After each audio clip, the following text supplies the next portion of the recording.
Hello and welcome to Yerushalmi Berachos stuff Ayin Vav in the Ozohar print. Two ha'aras that again are very focused on the difference between Bavli and Yerushalmi, which is really, really fascinating to me, and also how halacha actually comes down to nowadays. So the Gemara tells a story on Amud Aleph. Rav Zera kam mikame Kohen b'makom Levi. Rav Zera was a Kohen, so he got up to read as a Kohen in the place of a Levi, meaning that this is actually telling us the halacha. And Bavli talks about this as well, that if there's a Kohen gets a Aliyah and then a Levi should go next, but if there is no Levi, then you call the Kohen bimkom Levi. Uberach lefana v'acharel. But the thing is that in his first Aliyah and his second Aliyah, he made a bracha before and after. Now this might seem common to you and I, because that's basically what we do halacha l'maisa, that even if he's bimkom Levi, he still makes a bracha for the Kohen before and after, and the Levi before and after. But the place that he did this, uval mishtakin, they wanted to quiet him, because obviously that wasn't their custom. So Amar Lo Rabbi Chia bar Ashi, Rabbi Chia says, no, our pone, leave him alone, stay away from him. Because that's their minhag.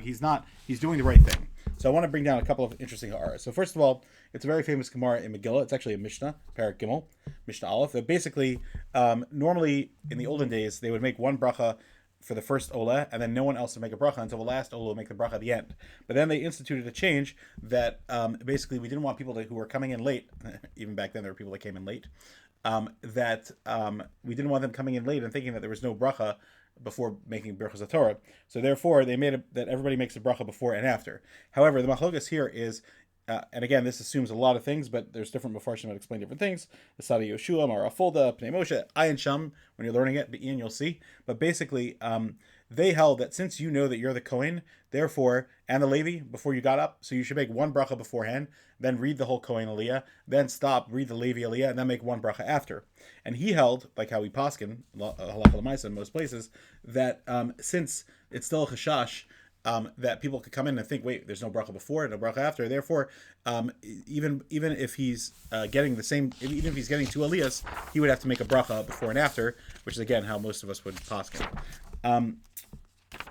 The second ha'ara is about Berachos Hamazon, and this again you might know from the Bavli, but just interesting to bring it down, which is that the Brisa says that if a person was eating and sitting on Shabbos, so he has to say Retzei in benching.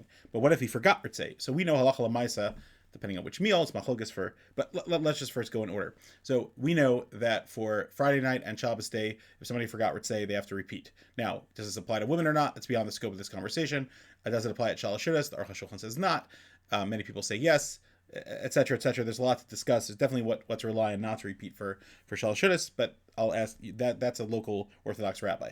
But there's even more than that to rely on, which is interesting. Rav Amar Choser. Rav says you have to repeat benching, and Shmuel says Eno Choser. Shmuel says you don't repeat benching. So it's a Das Yachid, and it's not the Psak and Shulchan Aruch, but Shmuel holds that you actually don't repeat. Same machlokas comes later for Yal V'Yavel, exact same thing. Most of the Mefarshim explain. We talked about this earlier about the Karban Musaf, that was something that requires Yalav Yavo. Remember we talked about benching Me'ena Ma'ora for Chanukah and Purim. It also comes up over here for Al Nisim. It's not Ma'akev. Okay. Anyway, but bottom line is that this machlokes is based on exactly what we're discussing here, which is do you have to eat bread on Shabbos? Again, we paskin you do, but according to Shmuel you don't. If you don't have to eat bread on Shabbos, then of course saying Retzei is optional. It will be the same machlokes on Yantiv. Rav holds that you do have to eat bread, therefore it's ma'akev. Shmuel holds that you don't.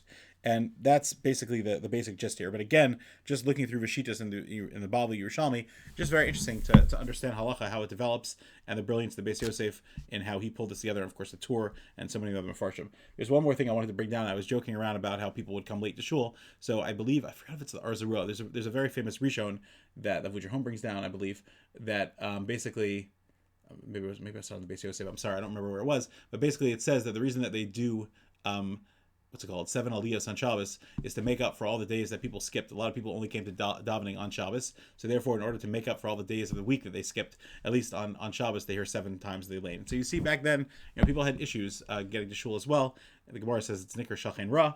Chazal say that the person who has a minyan that he could go to, but of course it's a tremendous thing. Personally, I think I have a hard time davening when I'm at home. Corona was very challenging for me. Davening with a minyan, there's an inspiration, and there's other people around, and etc. Although some people would argue that they could concentrate better, but at the end of the day, there's a chiyuv, and we all try our best to be there. Have a great day.